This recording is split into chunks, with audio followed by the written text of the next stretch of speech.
Bonsoir à tous et à toutes. Avec l'aide de Dieu et votre permission, on va continuer. Donc on avait commencé un cours la semaine dernière où on avait parlé du dialogue avec le corps. Et on avait dit que c'était quelque chose qu'on retrouvait dans les écrits de Rabbi Nachman, dans le Chaye Moharan, la vie de Rabbi Nachman, où il parle là-bas de la grandeur de s'isoler et de parler avec son Créateur. Et là-bas, il a donné, Rabbi Nachman, un conseil. On rappelle un petit peu ce dont on a parlé la semaine dernière. Rabbi Nachman, il a donné un conseil à un de ses proches élèves de parler avec ses membres, ses organes, tous les membres de son corps, au moment où il pratiquait la prière de l'isolement. Quand il allait faire Hit Bodedut, quand il parlait il consacrait un moment où il parlait avec son corps. Donc on a parlé de ces choses-là, et on va continuer. Et on va lire la préface donc de l'auteur, de celui qui a pratiqué cette chose pendant une décennie, à peu près une dizaine d'années. Et donc je vais lire et on va expliquer, on va avancer avec l'aide de Dieu. Alors il dit, Yaakov Ojalvo Zichrono Livracha, celui qui a pratiqué cette discipline, il dit que, comme il a vu dans les textes de Rabbi Nachman de Breslev, que en son temps, Rabbi Nachman, il avait conseillé à son élève de parler avec son corps, avec ses membres, et par la parole, donc il devait parler au corps et à ses organes. Donc lui-même, il a souhaité mettre en œuvre ce conseil de Rabbi Nachman, qui en fait, il tient à une petite phrase, puisque le conseil qu'il a donné à son élève, c'était de parler à son corps, mais on n'a pas de détails, comment on fait. Et donc au départ, il avait un désir de vouloir expérimenter cet enseignement, et qui est très exaltant, mais qui, dans la pratique, dans la pratique, on va s'apercevoir très vite qu'il manque des informations. Comment on fait? C'est très bien, on a parlé de choses qui sont très élevées, mais maintenant dans la pratique, comment on fait quand on est... C'est comme par exemple, vous dites à quelqu'un de s'isoler pour parler avec Dieu et vous lui expliquez quels sont les bienfaits, à quoi on arrive avec ça, à sa connexion, etc. Et vous l'avez persuadé. Le problème, c'est que quand il va lui se mettre à pratiquer la chose, il va être à court de conseils parce qu'il sait pas. Donc ça c'est la première question. Et donc l'auteur, avant de passer à cette étape, il a eu la chance de pratiquer pendant une dizaine, depuis tout le temps, l'Aïd Bodedout, comme on le dit dans la pensée de Rabbi Nachman. Une dizaine d'années, il a pratiqué l'Aïd Bodedout, et donc c'était un style d'expression où il exprimait ses émotions en se confiant à Hachem, au divin, pendant des années, pour découvrir certains principes. Quand on pratique n'importe quelle pratique, c'est quelque chose qui fait avancer la personne, où il va voir des choses qui vont changer en lui, des petits détails, mais ça va vers le sens du dévoilement. Il le sent.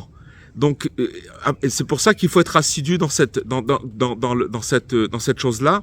Et donc il a fait pendant 10 ans cette pratique-là, le dialogue avec le corps, ce qu'on appelle Dibur La'evarim, parler avec son corps, selon le langage de Rabbi Nachman. Et donc il dit que on peut classer ce dialogue avec le corps en 2 phases qui sont importantes et qui finalement conduisent à la connaissance de soi. En fait, qui est le rapport individuel qui existe entre soi et le divin.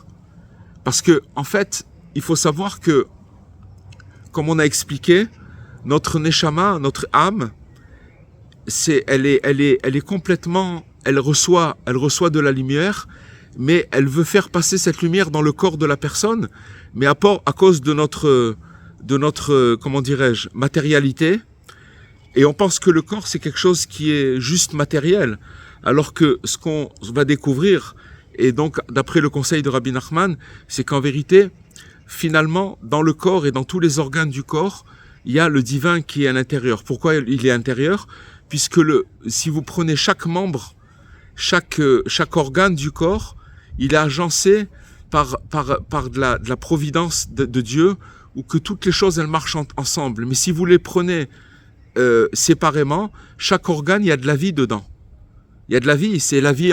C'est pas juste le corps, la personne elle vit, mais c'est tout. Pour bouger. Si par exemple une personne elle a un problème de connexion dans son cerveau et que son cerveau il donne l'ordre à son doigt de bouger et que la connexion elle passe pas, il peut pas bouger le doigt. Donc la vie, elle doit arriver jusqu'au bout des doigts dans chaque partie du corps. Ça veut dire que maintenant, comme on avait expliqué, il y a un problème, c'est qu'on n'est pas connecté avec le divin qu'il y a dans notre corps. Parce que le corps, il a la possibilité de capter les messages de l'âme. Mais pour ça, il faut être présent à soi-même. C'est-à-dire, donc on va développer cette chose-là. Et donc il dit que cette pratique, elle est divisée en 2 choses, c'est-à-dire qu'il y a l'exploration des différentes parties physiques du corps et physiologiques.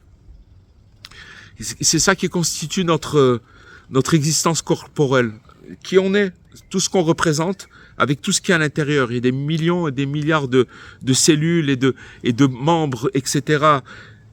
Et la deuxième chose, c'est la révélation des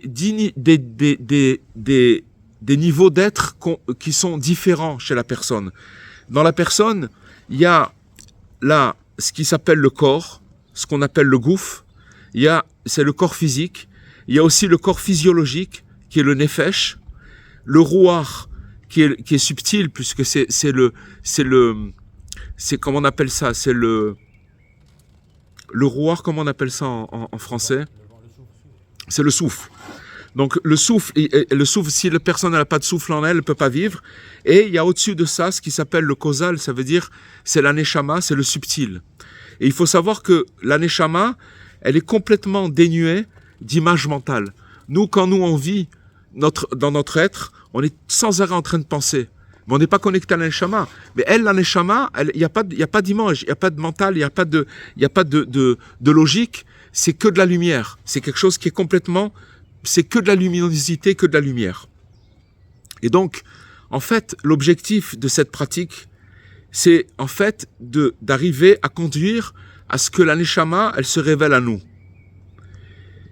Et que quand on découvre ça, alors automatiquement, il y a un apaisement et il y a une félicité absolue qui est indicible. Ça veut dire quelque chose... On parle de quelqu'un qui a pratiqué cette chose-là. Moi, je vous ai dit que si je me permets d'en parler un petit peu, c'est que j'ai connu la personne qui l'a fait et que moi-même je l'ai pratiqué pendant une période. C'est clair et net qu'il y a quelque chose qui se passe dans la personne au niveau de quand la personne elle essaye de chercher qu'est-ce que c'est ce conseil et de le pratiquer. Et donc, il va de soi que la neshama, à quoi elle doit sa luminosité, d'où elle reçoit son énergie, la neshama. Elle reçoit la neshama directement du divin, d'Hachem. C'est-à-dire que la neshama qui est en nous, elle est alimentée par le divin. Mais elle est alimentée sans arrêt par le divin. Et elle ne peut pas être séparée. Cette neshama, elle n'est pas séparée de ce divin. Et il dit ici il se permet de préciser que la pratique, sa pratique personnelle du conseil de Rabbi Nachman, qui est en fait une toute petite phrase qu'il a conseillé à un élève, il prétend pas à dire que c'est une pratique absolue et que c'est une méthode qu'il faut suivre, mais que ceux qui vont pratiquer cette chose et qui ont cheminé dans ce chemin, alors dans le passé, alors c'est sûr que ceux qui vont pratiquer cette chose-là, ils vont sentir quelque chose. Ça, c'est clair et net. Maintenant, quand on parle de Dibur Lavarim, il faut savoir que cette personne, elle l'a pratiqué pendant une dizaine d'années. Alors maintenant, on va lire un passage du Zohar. Donc le livre, il commence. On va lire un passage du Zohar de Rabbi Shimon Bar Yochai qui dit que tous les membres de l'être humain, il y a un être humain, il y a tous ses membres, les membres de son corps, il présente une harmonie dont l'ordre suit l'évolution du Maaseh Bereshit. C'est quoi le Maaseh Bereshit? Ça veut dire c'est les 7 jours de la création. C'est-à-dire que quand Dieu il a créé en 7 jours le monde, dans tout le corps de chaque personne, il y a cette harmonie qui suit l'ordre de la création d'Hachem. Et c'est la raison pour laquelle que l'être humain, il s'appelle un microcosme, c'est-à-dire Olam Katan, un petit monde. Chaque être humain, c'est un monde entier. Il a tout le monde en lui. D'ailleurs, ça me fait penser à une parole de Rabbi Nachman qui dit qu'il y a des fois où il y a 2 pays qui sont en guerre. Donc ces 2 pays, ils se font la guerre. Maintenant, si vous prenez juste un seul pays, vous allez voir que les gens ils vont se faire la guerre entre quartiers.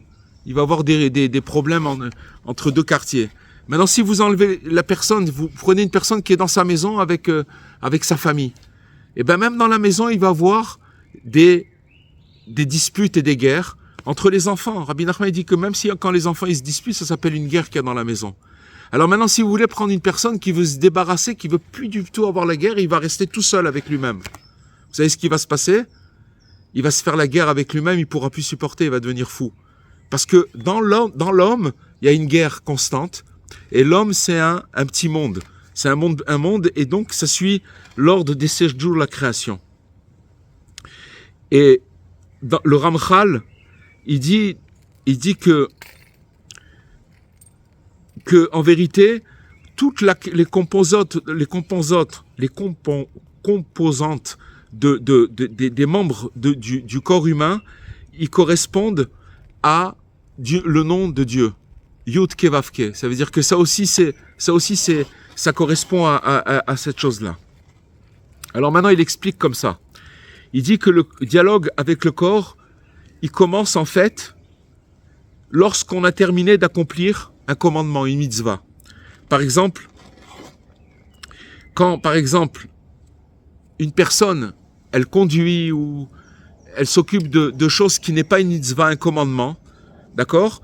Donc à ce moment-là, ça commence le dialogue avec le corps, parce que il faut savoir qu'une mitzvah, elle a plein de qualités. Elle amène quelque chose, un commandement. Quand Dieu il nous demande, par exemple, de nous laver les mains avant de manger, ou de mettre les tefilines, ou alors de faire la charité, ou n'importe quoi, ce qu'on fait avec le corps, ou dès qu'on va commencer, si vous voulez, à faire une mitzvah, alors ça a une qualité qui se présente. C'est quoi? C'est que ça nous offre la possibilité de prendre conscience des membres qu'on va utiliser pour accomplir cette mitzvah. D'accord? Par exemple, imaginez maintenant une personne, elle prend un récipient pour se faire l'ablution des mains. Elle va se laver les mains. Elle est en train de faire des gestes, mais elle est en train de faire une mitzvah. Elle est en train de faire un commandement. Dieu lui a demandé de se laver la main, il se lave les mains. Donc il va faire quelque chose de physique, mais c'est la mitzvah avec, si vous voulez, la présence, la conscience de ce qui se passe avec ses membres au moment où il va utiliser et il va accomplir cette mitzvah. Et donc, ça nous permet en fait d'unifier la pensée au geste. C'est tout le problème qu'on a. C'est que on l'a expliqué déjà, c'est que en fait, on vit, mais on n'est pas présent à nous-mêmes. Ça veut dire que on fait des gestes de la vie de tous les jours, mais notre tête, elle se trouve ailleurs. Et donc, quand maintenant, si vous voulez, l'exercice, c'est que quand on va faire une bonne action avec notre corps et qu'on arrive, alors c'est une invitation, si vous voulez, à lier, à unifier la pensée au geste au moment où on accomplit cette chose-là. Et donc, ça ouvre la voie à la perception de soi-même.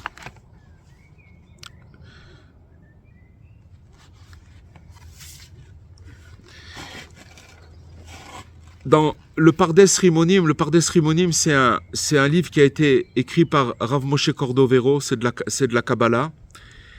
Il dit que l'être humain, il est en relation avec le divin, comme les branches de l'arbre. C'est-à-dire que les branches de l'arbre, elles sont reliées avec la racine de l'arbre. Donc ça veut dire qu'il dit que maintenant, que l'être humain, il est relié avec le divin, comme les branches de l'arbre, elles sont reliées avec les racines. Et donc, il nous dit que le dialogue avec le corps, en fait, il propose de prendre conscience qu'il est impossible d'être séparé de la présence divine. C'est-à-dire que maintenant, quand on va faire un commandement avec notre corps, que ce soit par exemple, je vous donne un exemple, une personne, elle prend une voiture pour aller faire une course pour une autre personne. Elle fait une bonne action, elle fait quelque chose de bien. Alors maintenant, ce bien-là, il va utiliser son corps pour le faire.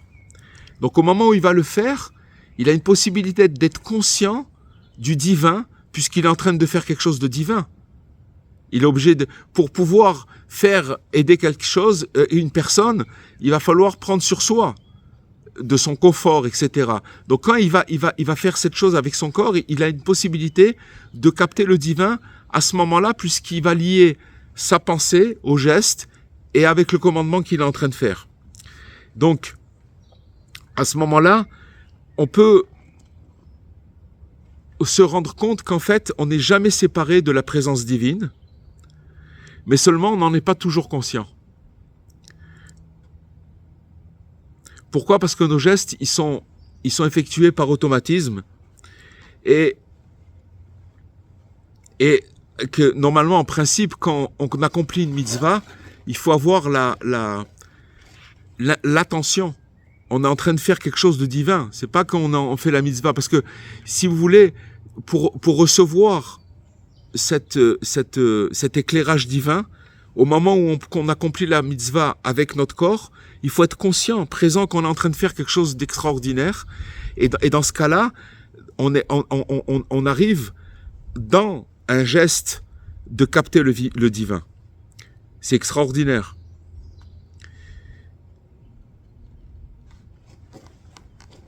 Mais seulement, il faut savoir que ces membres-là, au moment où ils accomplissent un commandement, ça veut dire pour une mitzvah, c'est exactement les mêmes membres qui vont accomplir une action profane, mais à un autre moment. D'accord? Si par exemple quelqu'un maintenant il doit rédiger un mail, d'accord, très important qu'il doit envoyer. Alors maintenant pour faire ça, il va utiliser son corps, ses doigts pour faire la chose. Mais maintenant, avant il était dans une mitzvah, et il avait la possibilité de capter le divin. Mais maintenant, si vous voulez, ces mêmes membres, le divin il est toujours là. Seulement, c'est pas parce qu'il accomplit pas une mitzvah que le divin il est pas là, puisqu'il n'y a pas un endroit qui est vide de la présence divine. Seulement, au moment où il accomplit la mitzvah, il est conscient qu'il est en train s'il est conscient qu'il est en train d'accomplir quelque chose de divin, alors il va recevoir il va ressentir une connexion avec le divin parce qu'il est en train de faire quelque chose, ça va lui amener une énergie, ça va le porter. Et donc, il faut comprendre que le divin, ce qui s'appelle Havaya, ça veut dire la présence divine, c'est exactement le même dans le sacré que dans le profane. Peu importe ce qu'une personne elle fasse, qu'elle aille à la synagogue, ou qu'elle fasse quelque chose ou qu'elle soit n'importe où, c'est exactement cette présence divine, le sacré, elle est la même. Les gens ils croient que quand par exemple ils sont en train de faire quelque chose de sacré, que quand ils ont abandonné cette chose sacrée, alors maintenant ils sont dans le profane et que Dieu il est pas là. C'est faux complètement. La même présence elle est là. Seulement quand on fait une action, on a la possibilité de se connecter par l'action, puisque c'est quelque chose de divin au divin. Mais ce qu'on va apprendre, c'est que même quand on fait pas d'action, quand on fait une action profane, on peut être lié au divin et ressentir ce divin-là. Et c'est ça qui s'appelle la présence à soi-même. C'est-à-dire de prendre conscience qu'on vit présent à soi-même, ça veut dire que tout le temps, Hachem il est là. Ça veut dire qu'on est toujours dans le divin. Il y a rien on n'est pas séparé parce qu'il est tout. Si vous voulez, la séparation, elle vient de nous, dans la présence, où on n'est pas conscient on n'est pas conscient de nous-mêmes. On n'est pas conscient, on n'est pas présent à soi-même. Et donc, en fait, ce qui manque pour percevoir la présence divine et cette luminosité, en fait, c'est juste l'attention au geste. Qu'on pourrait appeler, en fait, retour à soi. Il n'y a pas plus décevant et qui amène plus de souffrance de faire des choses comme machinalement, sans penser à ce qu'on fait. Ça fatigue énormément. Notre pensée elle est d'un côté et on fait les choses machinalement parce qu'il faut les faire. Et donc, quand on perçoit qu'est-ce que c'est la luminosité qui se trouve et la présence divine qui se trouve dans le profane comme dans le sacré, c'est en fait quand on est attentionné aux gestes qu'on fait et qu'on pourrait appeler donc ce retour à soi. En fait, l'attention aux gestes, c'est en fait le lien qui va permettre de relier la branche dont on a parlé tout à l'heure à la racine. Quand on est présent à ce qu'on fait, au moment où on parle, au moment où même quand on est seul, peu importe, ou qu'on parle avec une personne, ou qu'on est en train d'aller faire ses courses, et que une personne, elle est présente à ce qu'elle fait, alors il nous explique que c'est comme la branche qui est liée à la racine. C'est ce qu'il explique Rabbi Moshe Cordovero dans Pardes Rimonim. Donc ça c'est une chose qui est très importante de comprendre cette chose-là. Et donc avec le temps, on s'aperçoit en fait que le soi-même, ça veut dire conscient de lui-même, et en fait qu'il est conscient en même temps du divin qui est ambiant. Ça veut dire que quand il est conscient de soi-même, alors il va être conscient, il va capter le divin qui est autour de soi. Et en fait, la pratique d'un geste sacré, elle nous relie à ce divin. Mais la chose qui nous explique maintenant, c'est que ça va beaucoup plus loin, puisque du fait que Dieu, il est partout. Donc ça veut dire que dans n'importe quel geste que je vais accomplir, je vais être lié à cette présence divine. Et c'est ça le retour à soi, et c'est ça de prendre conscience, de percevoir soi-même qui on est, de se ressentir. Et donc, il nous dit il faut comprendre que la présence divine, elle existe même au moment où il n'y a pas de commandement, où on ne fait pas spécialement un devoir sacré. Et donc, ça veut dire entre les devoirs sacrés, ça veut dire que maintenant, voilà, j'ai prié le matin, ou j'ai fait, et puis après, je vais commencer ma journée. Je vais aller au travail, je vais rencontrer des gens, et pendant tout ce temps-là, alors j'ai accompli un devoir sacré, et maintenant, j'ai l'impression que maintenant, ça y est, que maintenant, il n'existe plus. Mais en vérité, cette présence divine, elle est là, elle est toujours présente. Et plus que c'est dit dans le Zohar, Rabbi Shimon, il nous dit « Let atar panui mine ». Il n'y a pas un lieu, il n'y a aucun lieu qui est vide de lui. Ça n'existe pas. Pourquoi c'est pas possible qu'il n'y ait qu'un lieu qui soit vide de la présence de Dieu? Parce que chaque chose qu'il y a autour de nous, le matériel, tout ce qu'il y a, nous-mêmes, tout ce qui est matériel, ça n'a de vie que par la présence divine. Ça peut pas exister si Dieu ne fait pas vivre cette chose-là. Et s'il n'y a pas de vie, s'il n'y a pas la présence divine, il n'y a pas de vie. Ça peut pas marcher. Donc, on apprend ça du Zohar de Rabbi Shimon Bar Yochai. Et donc, si cette évidence que donc il n'y a pas un endroit qui est vide de sa présence, elle est présente à l'esprit de la personne, alors quand il va faire des gestes et des mouvements dans la vie quotidienne, alors il va pouvoir avoir la possibilité de ressentir la présence du divin qui est toujours ambiante. Et donc, en fait, elle est toujours ambiante et donc c'est ouvert. Ça y est, maintenant il est rentré dans un... Et ne croyez pas qu'on est en train de parler de choses qui sont waouh, que ça veut dire la présence divine, de la sentir autour de soi. C'est pas ça. C'est d'être présent à soi-même. C'est ça. C'est dans la plus grande simplicité. Plus la personne elle est simple, plus elle va pouvoir capter tout simplement que y a le divin autour d'elle. Et la plupart du temps, on s'oublie dans l'accomplissement des tâches quotidiennes. Et très souvent, comme on l'a dit, nos mains elles vont être occupées à une action, tandis que nos pensées, elles vont commencer à vagabonder complètement ailleurs, complètement. Par exemple, on va donner un exemple. On est en train de penser qu'est-ce que je dois faire dans une demi-heure, ou alors ce qu'on a fait hier, ou alors qu'est-ce qu'il nous a dit celui-là ou un tel, il nous a parlé, alors on pense à des choses, mais au moment où on est en train de penser à tout ça, on est en train de faire des actions, on est en train de vivre. Et donc, à partir du moment où, si vous voulez, notre tête, elle pense à des choses pendant qu'on est en train d'agir, même dans la vie quotidienne, que ce soit dans le sacré. Le sacré, on ne parle pas, parce que le sacré, il est là pour nous connecter au divin. Mais dans la vie de tous les jours, si notre tête, elle est ailleurs, pendant qu'on est en train d'agir, on est en action, alors ça veut dire qu'il y a une séparation entre l'action et la pensée. Et à ce moment-là, on n'est pas unifié et on n'arrive plus à se souvenir que la présence divine, elle existe. Et donc, ça devient impossible. Ça veut dire que la personne, elle est déconnectée. On est déconnecté. Et donc, ça, on va appeler ça s'appelle en fait l'exil individuel. Galut pratit, ça veut dire que quand une personne, elle fait des actions, mais que sa pensée, elle est ailleurs. il n'est pas présent à ce qu'il est en train de faire. S'il n'est pas présent à ce qu'il est en train de faire, ça veut dire qu'il est déconnecté de la présence divine parce qu'il n'est pas présent à lui-même. Mais il faut savoir toutefois que il existe donc cet existe individuel, mais il y a aussi une rédemption individuelle. Ça veut dire que on est tous en exil.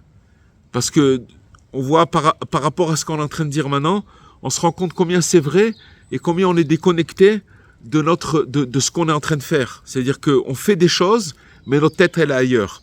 Mais de la même façon qu'il y a un exil individuel, il y a aussi une rédemption individuelle.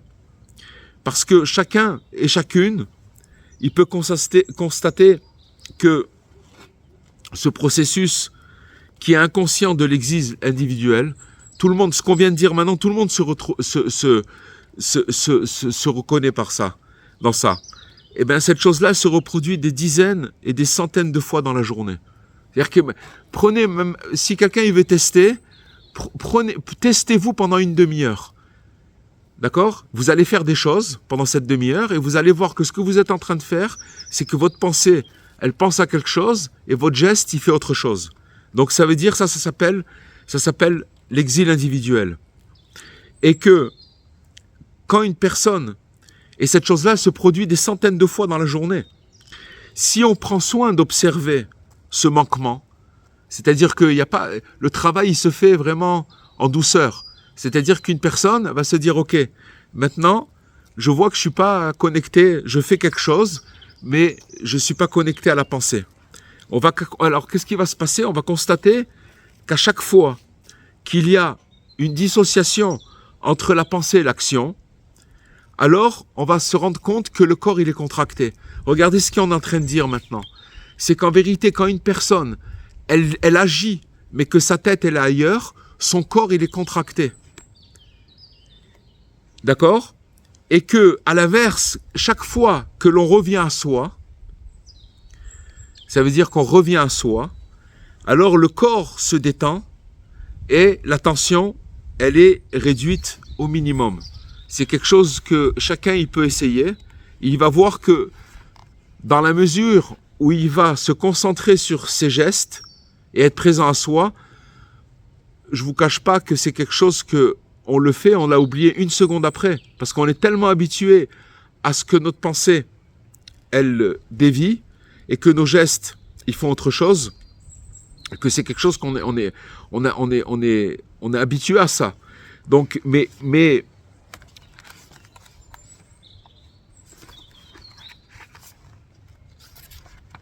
alors, les conditions de l'exil et de la rédemption individuelle, en fait, il se ressent au niveau du ressenti spirituel. Ce qui se passe au niveau de la personne spirituellement. Tant que la conscience, elle est dépendante des événements extérieurs. C'est-à-dire que notre bonne humeur, elle va dépendre de ce qui se passe autour de nous. D'accord ? Si tout va bien, s'il y a des petits oiseaux, que tout va bien et qu'on est détendu, alors on est bien. D'accord ? Mais sinon, alors on n'est pas bien. Donc ça veut dire qu'on dépend des événements qui sont extérieurs à nous. De sorte que la personne s'ignore elle-même au point qu'elle oublie même qu'elle respire. Il y a un exercice qui est intéressant à faire, même de 2 ou 3 minutes, mais déjà ça rapporte beaucoup. Essayez de respirer et de vous concentrer rien que sur votre respiration, sans bouger. Vous êtes assis et respirez et concentrez-vous sur votre respiration, vous allez voir combien c'est dur. Parce qu'on respire naturellement, mais on a oublié qu'on respire. C'est-à-dire qu'on n'est pas conscient qu'on respire. Et sachez que de prendre conscience qu'on respire, ça amène un apaisement extraordinaire, parce qu'on se rend compte qu'on vit. Et quand on se rend compte qu'on vit, on se rend compte que c'est un cadeau. Et c'est ça la présence divine. C'est-à-dire que tout simplement, je vis. Waouh! Je vis. C'est un truc extraordinaire. Alors, la personne, elle oublie qu'elle respire. Ça s'appelle un exil individuel.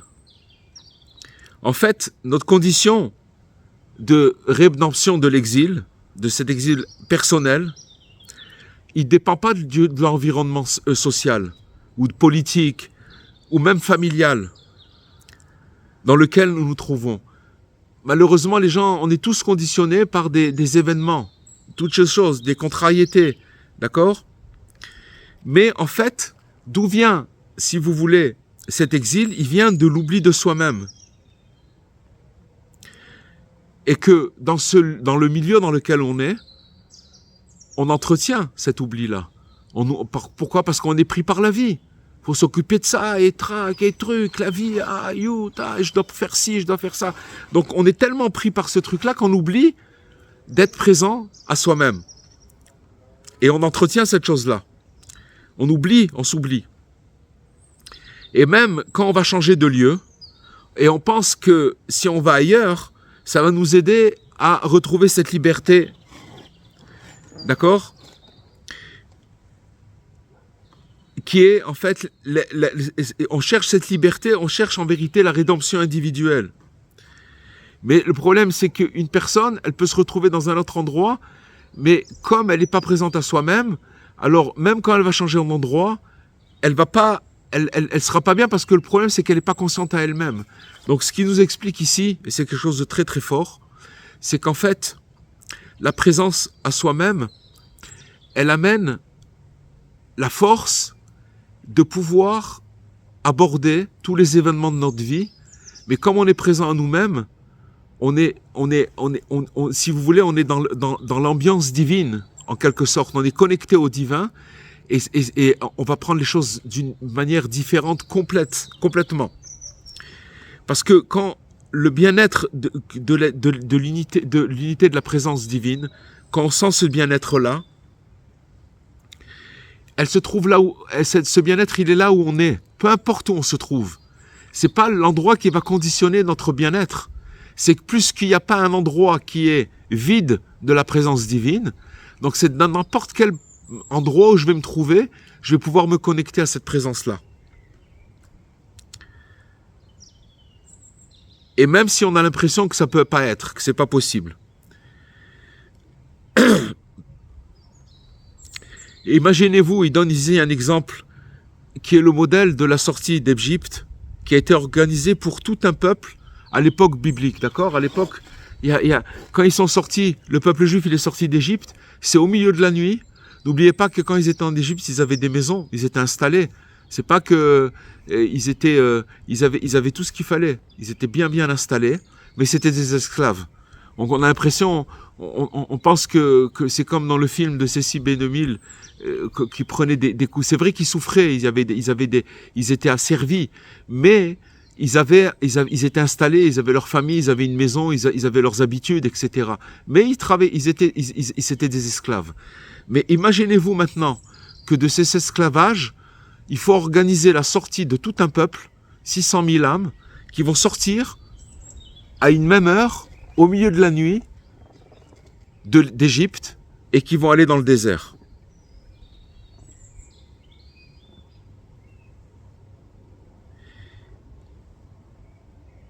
Et donc, plusieurs maîtres de la chassidoute, ils ont adopté ce sujet général qui est la sortie d'Égypte pour après l'utiliser au niveau individuel, particulier. Tous les grands, les sages d'Israël, et ils acceptent cette chose-là, c'est-à-dire que on prend de voir comment tout ce qui s'est passé dans le peuple juif, toute l'histoire, et de le prendre au niveau individuel. Quand il nous parle de la sortie d'Égypte, ça veut dire que pour arriver à prendre tout un peuple et à le faire sortir au milieu de la nuit dans le désert, ça veut dire qu'il s'est passé quelque chose. Et donc, c'est pas quelque chose de... Il faut qu'une personne ait confiance pour sortir avec des enfants, avec tout un peuple. Et donc, il s'est passé quelque chose d'extraordinaire. Et dès l'instant où la personne, elle revient à la conscience de soi, et il va sortir de ses automatismes, que ces automatismes, comme on l'a expliqué, ils tendent à séparer constamment la pensée et l'action, tout le temps. L'automatisme, c'est de séparer la pensée de l'action. Alors, dès qu'une personne, elle va reprendre conscience de soi, c'est quoi reprendre conscience de soi? C'est toujours revenir à qu'est-ce que je suis en train de faire maintenant. C'est-à-dire que maintenant, je suis en train d'agir, j'ai une action, et je suis conscient de ce que je suis en train de faire. Vous voyez, je vous donne un exemple. Une personne, avant, les gens, ils travaillaient physiquement plus qu'aujourd'hui. Beaucoup plus qu'aujourd'hui. Aujourd'hui, il y a beaucoup de travaux qui se font où une personne, elle peut faire un travail et où sa pensée, elle peut vagabonder. Mais avant le travail physique, les gens, qu'est-ce qu'ils faisaient? Comme on disait, ils faisaient leur taf. Ils se levaient, ils allaient au champ, ils travaillaient physiquement, mais ils étaient attelés à ce qu'ils faisaient, ils étaient présents à ce qu'ils faisaient. Et à la fin de la journée, ils avaient fini leur travail, ils étaient heureux. Parce que finalement, ils étaient connectés avec eux-mêmes. Ils avaient travaillé la terre, ils étaient partis maintenant. Aujourd'hui, c'est différent. On vit dans une société où on n'est pas forcément en contact avec la nature et les travaux physiques. Mais vous vous rendrez compte que les gens qui travaillent physiquement, même dans la construction, ou même dans le bâtiment, ou n'importe quoi, c'est des gens qui ont une certaine joie. Parce quand vous travaillez physiquement, si votre tête est ailleurs, il y a un moment où vous vous fatiguez très très vite. Mais si vous le faites en étant concentré et que vous êtes content de faire ce que vous faites et vous liez le geste à l'action, la pensée à l'action, c'est quelque chose qui est empli d'un... Parce que la personne, elle est à sa place, elle est connectée, tout simplement. Elle est avec soi-même, elle est présente à soi-même, à ce qu'elle est en train de faire. Et donc, alors, quand une personne, elle prend conscience et qu'elle revient, elle revient à soi-même, c'est pour ça que quand il dit dans le dialogue avec le corps, c'est que, en fait, c'est la lettre Aleph. La lettre Aleph, la première lettre de l'alphabet, elle donne un symbole d'unité. C'est quoi? Parce que le Aleph, en fait, il y a une barre qui sépare une lettre en haut qui est le Yud, d'accord, et une autre, il y a une barre qui sépare cette lettre-là. C'est-à-dire que quand vous prenez la lettre Aleph, il y a un Yud en haut, un Yud en bas et une barre au milieu.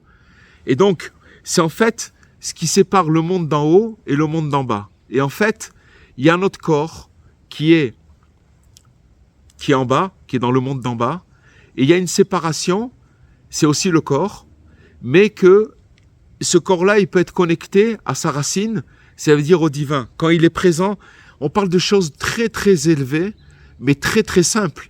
Parce que si vous voulez, une pratique, c'est que si une personne, elle est capable, c'est le conseil de Rabbi Nachman, mais comme on essaye d'étudier le conseil de Rabbi Nachman avec l'expérimentation d'une personne qui l'a pratiqué pendant 10 ans, et donc, si vous voulez, on parle de choses très très simples et en même temps de très élevées.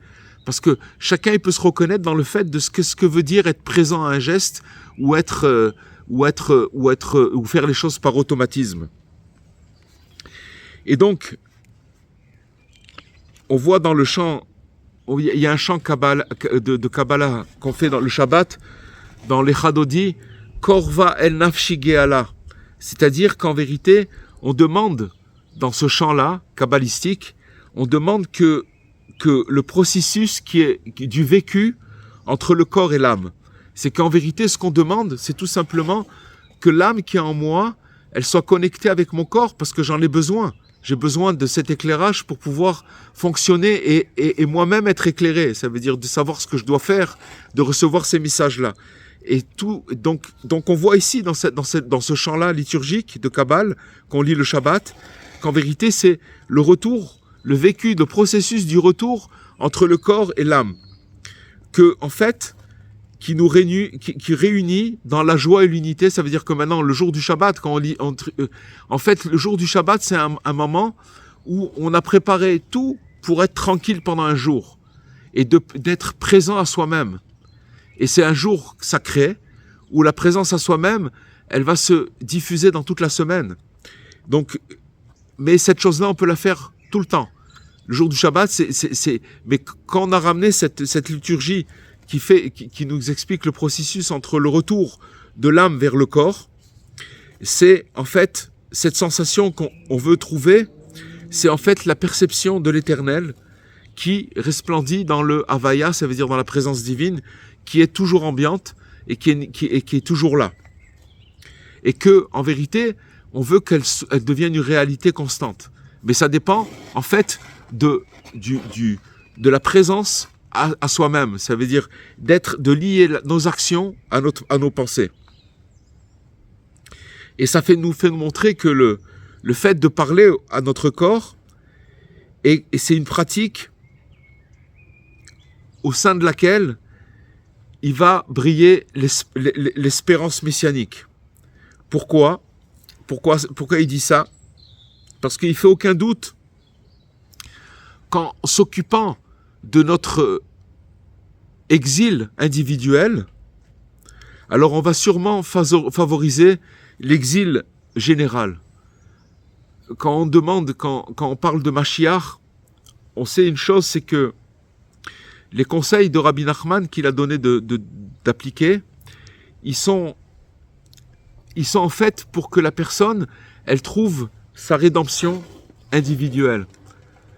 Il a dit Rabbi Nachman que quand Mashiach il va venir, il va apprendre aux gens à faire la hitbodedut. Maintenant, nous, on connaît déjà un prophète, c'est Rabbi Nachman, qui nous demande d'être présent à soi-même pour nous éviter de rentrer dans la furie du monde. Ça ne veut pas dire qu'on fait... Présent à soi-même, ça veut dire que quand on va vaquer à nos occupations, on va être présent à ce qu'on fait. Mais d'abord, avant d'arriver à ça, cette pratique, elle demande déjà de s'isoler pour commencer à prendre conscience. Et Bezrat Hashem, on va continuer à avancer parce que, comme je vous ai dit, on avance pas à pas et pour découvrir cette chose extraordinaire. Donc, il nous dit que si on s'occupe de notre rédemption individuelle, c'est sûr que ça va favoriser l'approche aussi de la rédemption générale. Je vous rappelle que Rabbi Nachman, il a dit une parole extraordinaire, quelle est la différence entre les gens qui pratiquent l'isolement pour parler et pour se connecter à soi-même qu'une personne qui ne la pratique pas. Alors il dit que quand le Messie va arriver, il y aura deux sortes de personnes. Il y aura les gens qui vont être stressés parce qu'ils ne vont pas pouvoir intégrer la chose, ils ne vont pas comprendre ce qui se passe. C'est comme une personne qui vit quelque chose d'extraordinaire, mais qui n'arrive pas à la vivre parce qu'elle est trop belle. Ils n'ont pas le récipient pour pouvoir recevoir cette chose-là. Donc ils vont être affolés. Et ceux qui pratiquent l'isolement, quand ils vont entendre que Mashiach est arrivé, ils vont être comme après une sieste. Ils vont être détendus. Waouh, c'est super, Mashiach il est arrivé. Donc on voit que d'après cette parole de Rabbi Nachman, c'est extraordinaire, que les événements, aussi grands qu'ils soient, comme l'avènement du Mashiach, une personne qui est présente à soi-même, cette nouvelle, elle va être pour elle, c'est comme si qu'elle l'attendait. Ah, c'est maintenant, ok, très bien, on est là, on est prêt. Alors il nous dit, vous allez me dire, a priori, qu'il suffirait de vouloir mettre fin à ce léger défaut, comme il dit, par un effort de volonté, et pratiquer cet effort toutes les fois que notre attention n'est pas unifiée au geste, et voilà tout, ça veut dire c'est tout ce qu'il y a à faire. Alors, quand nous nous apercevons qu'une heure vient de s'écouler, et que nous avons accompli un bon nombre d'actions et de gestes sans être présents à nous-mêmes, alors c'est déjà trop tard. C'est-à-dire que c'est déjà trop tard parce que, encore une fois, ce qui est passé, ça existe. On ne peut pas être présent à quelque chose qu'on a fait, parce que c'est déjà plus être présent à soi-même. Vous comprenez? On ne peut pas être présent à quelque chose qui est passé, puisque c'est passé. Toute la présence divine, on peut la capter que dans le présent, quand on est présent à soi-même. Donc, ce qui est passé, c'est trop tard. Et c'est là, en fait, que le bas, il blesse, comme on dit, parce que l'effort de volonté, il sert pratiquement à rien. Parce que cette mauvaise habitude, elle est ancrée en nous depuis notre tendre enfance. On a grandi comme ça. On a grandi en dissociant notre pensée de nos gestes. Et en même temps, et même depuis bien plus longtemps encore. Ça veut dire qu'en vérité, on a d'autres vies antérieures et qu'on traîne tout un bagage où la pensée et le geste, c'est deux choses qui sont complètement séparées. Il nous dit ici que ça remonte à des temps qui sont immémoriaux, parce que le Tikkun Zohar, dans le Zohar, Rabbi Shimon Bar Yochai nous apprend que Adam et Ève, les premiers êtres humains, ils ont été victimes de ce manquement après avoir consommé le fruit de l'arbre de la connaissance. En fait, ce qui s'est passé, c'est que quand Adam et Ève, ils sont tombés, à savoir qu'ils ont consommé un fruit que Dieu a demandé de ne pas consommer, à ce moment-là, si vous voulez, avant cette faute-là, ils étaient conscients, ils étaient dans le divin, ils baignaient dans le divin, ils étaient dans le paradis inférieur. D'accord ? Il y avait un paradis inférieur où ils étaient dans la félicité. Ils étaient dans le divin constamment. Dès qu'ils se sont fait arnaquer par le serpent et qu'ils ont mangé ce fruit que Dieu leur avait interdit de manger, automatiquement, ils sont tombés. Et c'est quoi tomber ? C'est que il y a eu une dissociation entre le geste et la pensée.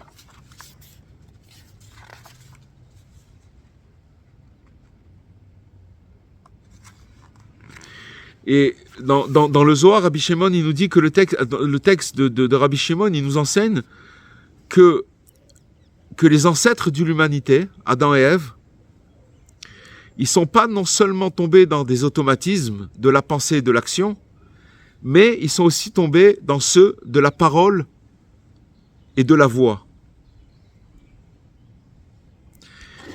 Alors, il nous dit ici il faut aller voir le Likutei Halachot de Rabbi Nathan où il parle de ça. C'est-à-dire que, en fait, à partir du moment où la personne, elle est plus connectée, que sa pensée, elle est plus connectée à son action, alors il perd la parole et la voix, c'est-à-dire que sa parole, elle a plus d'impact. C'est-à-dire que quand il va parler, elle touche pas les gens. Elle va pas toucher l'autre personne.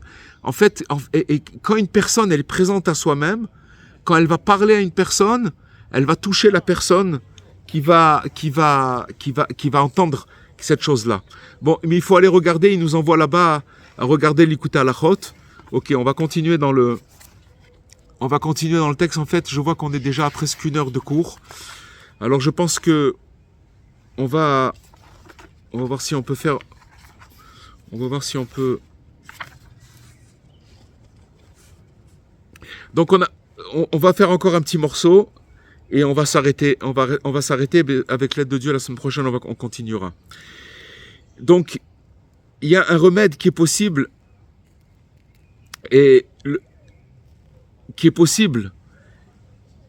c'est justement le dialogue avec le corps. Il nous dit que au moment où une personne s'adresse à l'un des membres de son corps ou un de ses organes, alors sa pensée, sa parole et son acte sont unifiés. Parce que maintenant, voilà, si je parle à ma main ou à une autre partie de mon corps, à ce moment-là, j'ai une attention, ma pensée, ma parole et mon action, elles sont unifiées. Et ça, déjà, c'est un progrès important. C'est une note qui est pas négligeable du tout. Pourquoi ? Parce que il y a un moment, au moment où je parle avec une partie de mon corps, c'est un moment où j'ai toutes ces 3 choses qui sont unifiées. Ma pensée, mon geste, qui sont unifiés, et ma parole. Ma parole, mon geste et ma pensée sont unifiés. Donc ça veut dire que même si j'ai parlé 3 secondes, il va se passer que je suis, à ce moment, pendant ces 3 secondes, je suis unifié avec ma parole, ma pensée et mon geste. Et de plus, cette pratique, elle va permettre de me connaître un peu mieux. Parce que l'organe et la parole, car l'organe et la parole, car avec l'organe et de la parole, je vais commencer à explorer les parties physiques et physiologiques qui me constituent. Ça veut dire que c'est différent. Comme on a parlé de gouf, nefesh tout à l'heure. Ça veut dire physique, physiologique. D'accord? Je vais explorer, ça veut dire que je suis en train de me diriger à un autre état d'être qui me constitue. Donc, c'est vraiment un programme impressionnant. Et ne croyez pas que c'est quelque chose qui peut... Je vais vous dire une chose, c'est tellement fort et tellement vrai que tout simplement, si une personne, elle a été absente d'elle-même pendant 23 heures, d'accord, et 58 minutes, c'est presque 24 heures, les 2 minutes que la personne elle va consacrer à ça, c'est qu'elle va être présente à elle-même. C'est déjà un pas vers cette chose-là, où la personne, elle reçoit quelque chose de ça. Voilà les amis, on s'arrête un petit peu, on est en processus et on essaye d'avancer dans cette étude. Et on essaye de comprendre qu'est-ce qu'il a voulu dire Rabbi Nachman. Une chose que je voudrais aussi préciser, c'est que l'auteur que j'ai bien connu, Zichron Livracha, Yaakov Ojalvo, il prétend pas expliquer le conseil de Rabbi Nachman. Mais comme, vous savez, tous les conseils, même une personne qui connaît pas, il sait pas comment on fait Hitbo des doutes, mais quand il va commencer à la faire, ça Hitbo des doutes, quand il va commencer à s'isoler, il va découvrir des choses qui vont être très précieuses pour d'autres personnes, parce qu'il va être confronté à des limites. Mais s'il persévère, il va recevoir des éclairages et il va pouvoir faire profiter d'autres gens en leur disant voilà comment j'ai fait et ça m'a aidé pour ça. Donc ça veut dire que l'expérimentation d'une pratique, elle est très importante parce que chacun va découvrir des choses différentes, mais voilà où on en est avec l'aide de Dieu. Alors je vais mettre le micro une seconde. Voilà. On a fini le cours. Merci beaucoup, Rav. Merci beaucoup, Rav. Merci beaucoup. Voilà. Merci beaucoup. On va continuer. On est dans c'est vraiment quelque chose de, voilà. Ça se passe de commentaires. C'est quelque chose de, et je vais vous dire une chose. D'abord, j'ai eu un signe parce que le premier cours que j'ai fait la semaine dernière, vous savez, j'ai un indice. J'ai un indice, c'est que le nombre de vues. Et la semaine dernière sur Facebook, c'est très bizarre. Je crois que ça dépassait les 1700 vues. Et quand j'ai vu ça, j'ai compris qu'en vérité, il y a un besoin. Que maintenant, ce qu'on est en train de parler, c'est que chacun il a besoin de ça. C'est-à-dire ça veut dire qu'il y a un besoin de cette chose-là. Voilà. C'est tout simplement quelque chose dont on a besoin comme de l'air pour respirer. Qu'est-ce que ça veut dire d'être présent en soi-même? Et Bezrat Hashem, on va explorer, on va avancer, on va étudier Bezrat Hashem. Je vais peut-être aller voir le Likuta Halachot qui nous ramène pour voir peut-être Bezrat Hashem. Là, je suis pas trop dans... J'ai pas tous mes livres parce que je suis en voyage, mais Bezrat Hashem, on va essayer d'avancer. Voilà les amis. Si on peut faire juste une petite conclusion par rapport au cours, parce que je crois qu'on est dans un cours très méthodique et extrêmement important, parce que ce que vous êtes en train de faire, c'est pas moins que un concentré de toutes les méthodes psychologiques à la mode, avec des points essentiels et dominants.